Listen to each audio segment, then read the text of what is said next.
खोवा वाला तो स्पेशल होता ही है। उसमें खोवा भरते हैं, थोड़ा सा घी डाल के खून आ जाता है, ये होने लगा।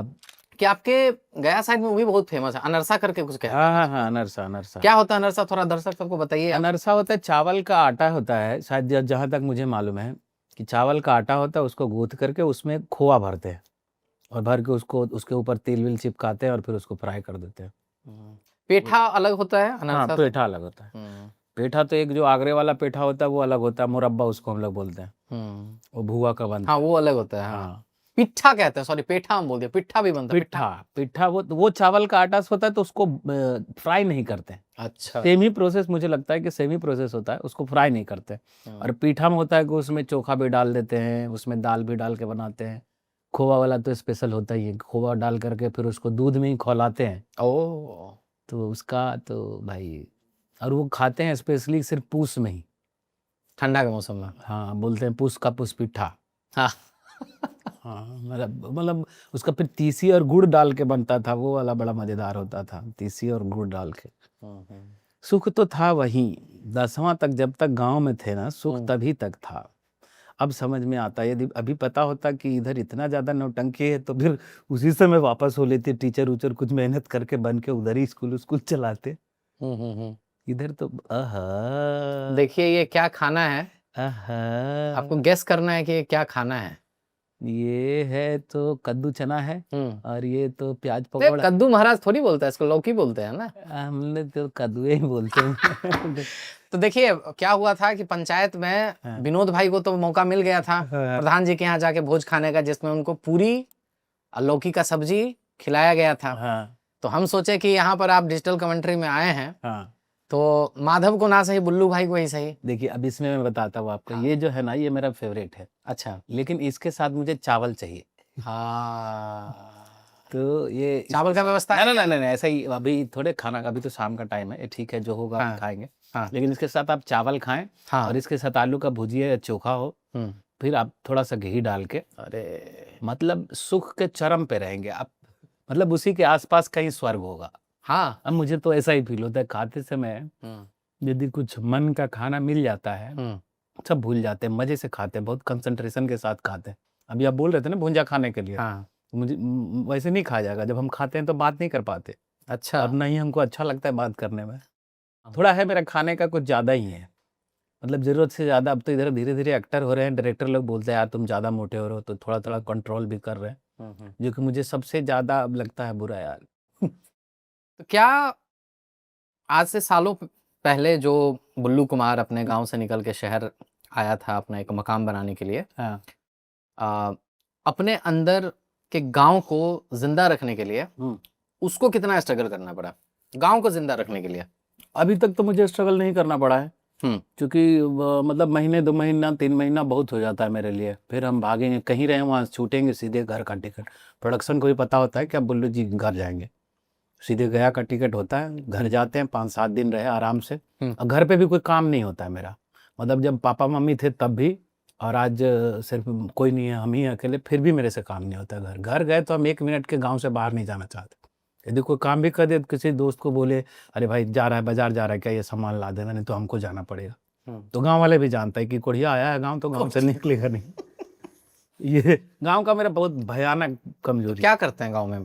बैठे रहते हैं बस, बैठे हैं हम, मतलब किसी के साथ बैठे हैं, कहीं भी बैठे हैं, इधर से घूमते टहलते चले गए, इस कोना से उस कोना, उस कोना से उस कोना, कभी खेत तरफ चले गए।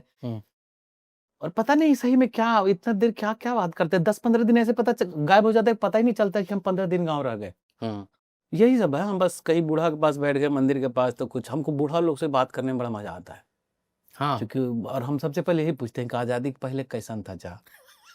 मतलब वो देखे नहीं है ना, तो जानना चाहते हैं कि कैसे घोड़ा पे अंग्रेज आते थे, क्या होता है। हाँ, तो बूढ़ा लोग से गप कर रहे हैं, या कोई भी मिल गए, बहुत सारे लोग जो है ना गाँव घर में, बच्चा से हमको देखे हैं, कोई डांटे हैं, मारे हैं, कुछ ना कुछ हर कोई गाँव में सिखाया, तो सबसे हो जाता है अरे बड़े दिन के बाद आए, तो सब गप सड़क का चल रहा है। तो 15 दिन में भी ठीक से सबसे लोग से नहीं मिल पाते, सबका, और भी सब लोग भी तो बिजी रहते हैं कहीं कहीं। तो गांव का है, गांव तो पता नहीं क्या है, पता नहीं कब गांव बहुत अच्छा है। तो उस तरीके से होता है। पापा मम्मी का देहांत कब हुआ आपका? ठीक लॉकडाउन से पहले। अच्छा, मतलब कितना अंतराल रहा दोनों में? 6 महीने के अंतराल में दोनों। 6 महीने के अंतराल में ही गए। हाँ। और उस समय पंचायत ये आया था आपका? नहीं। नहीं आया था आपका। और उनके देहांत के बाद ही जो आपकी ये प्रसिद्धि मिली और जो आपको सारा चीज़ है, तो ये जो पॉपुलैरिटी है वो बेचारा देख नहीं पाया। हाँ, ये सब नहीं देख पाया। क्या लगता है कि अभी अगर वो रहते तो क्या ही बात होता फिर। परिवार आपका यहाँ रहता है, बम्बई में नहीं, रहता है? सब गाँव पे। तो कि इसका क्या रीजन है, लाए क्यों नहीं यहाँ पर, कुछ है मतलब? रीज़न कुछ नहीं था, नॉर्मल था कि कैसे ले आएँगे आप परिवार अचानक? परिवार के लिए आपको यहाँ बेस बनाना पड़ेगा, कैसे क्या है। यहाँ हम एक एक्टर का स्ट्रगल करना मुंबई जैसे शहर में वैसे भी बहुत मुश्किल काम। तो हम ये मान के चलते थे, हम बीवी को भी यही बोले, घर में भी यही बोले कि जैसे बाकी लोगों के शौहर जाते हैं बाहर कमाने, वैसे हम भी मुंबई जा रहे हैं कमाने। नहीं कमाए खुदा में तो ठीक है, नहीं तो घर आएँगे। फिर यहीं खेती-बाड़ी करेंगे जो भी है थोड़ा बहुत उसी से। तो सब ठीक है, अब तो बच्चे-वच्चे भी हम मेरे थोड़े बड़े हो गए, हम 2008 में ही शादी-वादी कर लिए थे। कितना बड़ा है, कितना बच्चा है आपको? बड़ी बेटी तो ग्रेजुएशन कर रही है और एक छोटी बेटी है और बेटा है जो दोनों 9th में है अभी। तो वो पढ़ाई लिखाई सब वहीं से हो रहा है? हाँ, तो गाँव बेटी बाहर रह के पढ़ रही है और बाकी 2 बेटा-बेटी है वो स्कूल जाती है, गाँव में ही बस आती है। तो बस ले जाती है। हम तो बोलते भी है बच्चों को, बोलता पापा इधर-उधर। हम बोले ज़िंदगी में 10वां पास करो, हम अपना जीवन का अनुभव बताते हैं हम लोग।